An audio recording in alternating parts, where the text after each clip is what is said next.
Kids born to teen moms, how different is your life compared to other kids? Mom was 14 when she had me. Honestly, my life sucked. She used to say that she could have given me up for adoption, and then decided not to because she realized that I would love her unconditionally no matter what. Our relationship progressed pretty negatively because of that mindset of hers. Every negative thing I did was against what she thought motherhood would be like. I was something she could pick up and put down and leave behind at her leisure. There were a number of times she dropped me off at a family member's house and disappear. Once I came home from kindergarten and no one was there. Dad was in prison. The next morning, my uncle showed up. He had heard my mom left and had a gut feeling he needed to go to my house. There was no food and the heat had been turned off by the utility company. I don't remember much about that time other than the peanut butter and jelly sandwiches and the Demolition Man movie. She had pretty bad trauma and never processed it properly. So when she got angry due to a trauma reminder, she got really angry. When she was good boy, she was golden. She could be the most fun of a person you could ask for, but she wasn't a mother. She never held and comforted, she expected hugs and comfort. She was a kid, and thought with a kid brain. When we had some spare change, she'd walk me to the ice cream place and she'd buy herself an ice cream and we'd go back home. As I got older, our already weird relationship became weirder.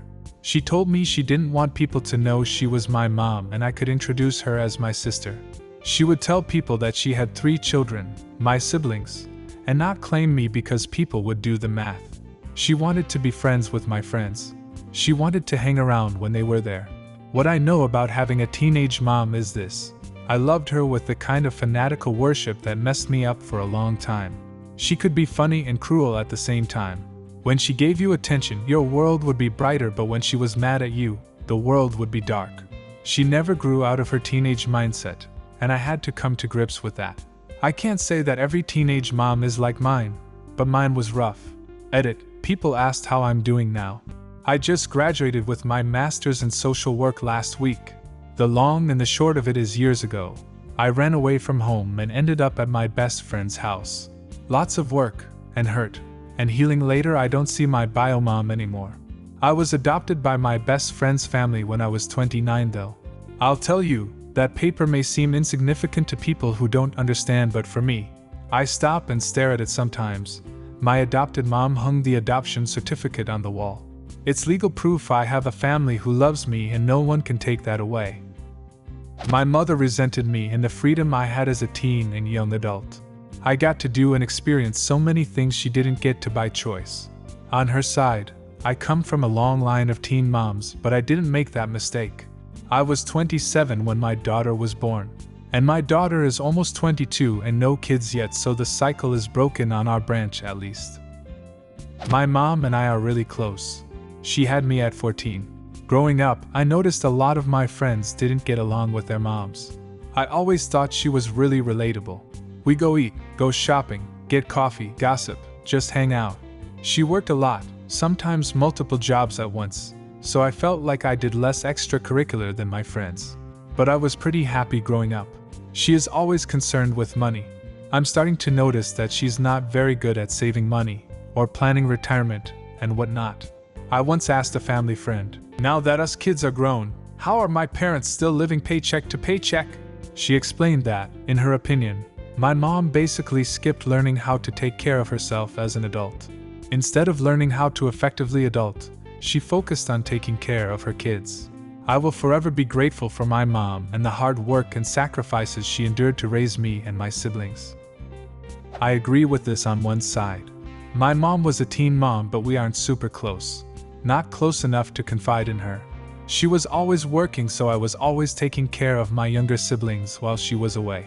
I ended up getting married and having my son when I was 17. He and I are really close. We have great communication, and he has no problem coming and asking me for advice, which I'm so grateful for.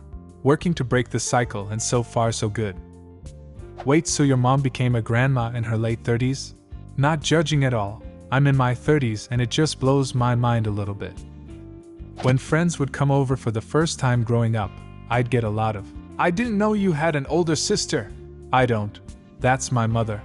Also, Since my mom and I are only 16 years apart, we ended up liking a lot of the same music, which made going to concerts a lot easier, because we'd often want to go to the same shows. So, I've definitely seen a lot more bands than friends. One of my friends has a teen mom. She doesn't talk about it too much, but she says that it's nice how all family members, great-grandparents, are still alive. I went to school with a girl who had her first child at 14. She had 2 more before graduation. At the age of 28, she became a grandmother. The child born's great-great-great-grandmother was alive and only 82. My mother resented me. Still does actually, but it's lessened over the years. It was apparently my fault she missed her teen years, so she dropped me off at a relative's in another state when I was a toddler and hitchhiked around the country for a year. As I grew up, I was screamed at and beaten for looking like my biological father. She didn't trust me a bit because of it. I had to get permission to step outside to get the mail, couldn't bathe myself until I was a teenager, couldn't do homework with others. I don't think it has ever occurred to her I'm not guilty of anything. But in her eyes, being my father's daughter is enough. My parents got married when they found out my mom was pregnant at 16. She had me her senior year at 17. And both still managed to work their way through college with me in tow. It was honestly pretty annoying. They liked to party a lot with their friends, which got annoying quick, having a bunch of 30-somethings getting drunk and listening to loud music when I had to be up early.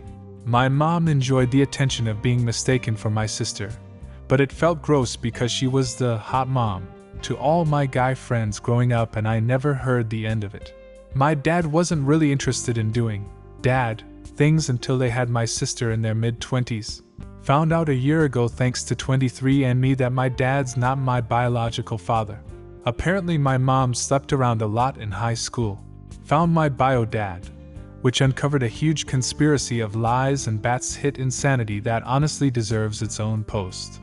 Teenagers are fucking stupid. I was born in 1964 when my mother was 16. Grandparents adopted me so I'd have a name. Father's family paid for the hospital bills, and that was it because they didn't want to ruin his chances to go to VMI. Mother had 3 other kids from at least 2 other men and tried to treat me like a little sister, although a girl in 3rd grade decided it was her duty to tell me I didn't really have a daddy. 3-bedroom country farm with 4 kids, grandparents, and mother with her pedo husband was a constant fight, complete with fists and screaming almost daily. At least we could go outside. Lost a brother to a gunshot when stepfather cheated on mother and left gun down while he was leaving. Other brother accidentally shot him. Mother continued to treat me like a sister until she decided she wanted to be a mother. My grandmother was the one who raised me and the one I consider my true mother. When she died, she left me the land with her house on it, and my mother tricked me into signing it over to her. I was very naive. She accused my straight-edge goth white kids, in their 30s now, of being on drugs because they wore black, and has held a remark I made about moving away when I was 16 against me to this day. My father sent me $50 when I graduated and $100 when I got married the first time, and I had no idea he was even my father until I was 23. I would have liked to have had a different childhood. My bio parents were 14 and 15 when I was born. He opted for a closed adoption, but my bio mom did leave a thoughtful gift for me. My mom told me that my bio mom was very kind and through the pregnancy was always really worried about me. She made a lot of watercolor paintings with poems for me when she was pregnant and gave them to my mom. My mom had them bound in a book for me and would read them to me when I was little. Some of them talk about how she can feel me moving around and what my heartbeat sounded like. It's odd because they really look like a child did them, and I can't believe how much she went through at a young age. I think this made me more compassionate towards girls than other boys were in middle school and high school. My mom was 18, so my aunt and uncle are only 10 years older than me. My uncle is 6 years, so I got to do all kinda of rad stuff with my aunt and uncle, like skateboarding, surfing, snowboarding. They were and are more like a brother and sister. Real dad is a POS. My mom fell in love at 20 with a 40-year-old. They are still together 38 years later. Raised me like his own. He had 5 other kids. So I had all kinds of brothers and sisters, and TBH a better life than if my real dad stuck around. Do you have a similar story? Leave a comment and subscribe to the channel if you want to see more videos like this one.